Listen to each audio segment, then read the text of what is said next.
Hello കൂട്ടുകാരെ, അപ്പം ഇന്നത്തെ പരിപാടിയാണ് ചട്നി. ഇഡ്ഡലിക്ക് പിന്നെ ഇഡ്ഡലി ഉണ്ടാക്കി കഴിഞ്ഞു. ഇനി ചട്നി, എനിക്ക് സാമ്പാർ ഉണ്ടാക്കണമെന്നായിരുന്നു ആഗ്രഹം. അപ്പം നല്ല ചുമന്ന സൂപ്പർ ചട്നി, വെളുത്തുള്ളി പോലും ചെറിയുള്ളി, പിന്നെ ചുവന്നമുളക്, കുറച്ച് ഇഞ്ചി, തേങ്ങ, നല്ല ഒറിജിനൽ തേങ്ങ ചേർത്തിയത് അതിന് വേണ്ടിയിട്ട് നല്ല അടിപൊളി ചമ്മന്തിയാണ്.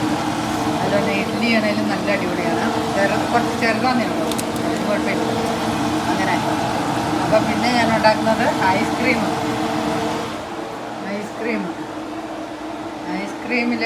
ഞാൻ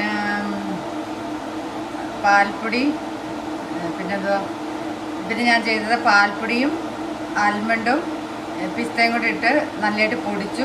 എന്നിട്ട് 1 ലിറ്റർ പാല് 3/4 ലിറ്റർ ഇട്ട് തിളപ്പിച്ച് വറ്റിച്ചെടുത്തു. ഇതെല്ലാം തണുത്തതിന് ശേഷം ഇതെല്ലാം കൂടി ഇട്ട് മിക്സിയിലിട്ട് അടിച്ച് ഞാൻ ഈ ട്രേയിലേക്ക് വെക്കുകയാണ്. അത് കഴിഞ്ഞിട്ട് ഞാൻ 6 മണിക്കൂർ ഓൾറെഡി വെച്ചിട്ട് വീണ്ടും ഒന്നും കൂടി അടിച്ചു. എന്നിട്ടാണ് വീണ്ടും ഞാൻ ഫ്രിഡ്ജിലോട്ട് വെക്കുക. അത് കഴിഞ്ഞ് 6 മണിക്കൂർ കഴിഞ്ഞ് എടുത്ത് നമുക്ക് ഉപയോഗിക്കാം. അപ്പോൾ നമ്മൾ കപ്പുകളിലാക്കി ഉപയോഗിക്കണമെങ്കിൽ കപ്പ് മേടിച്ചിട്ട് അതിലോട്ട് കോരിയെടുത്ത് ഉപയോഗിച്ച് കഴിക്കാം.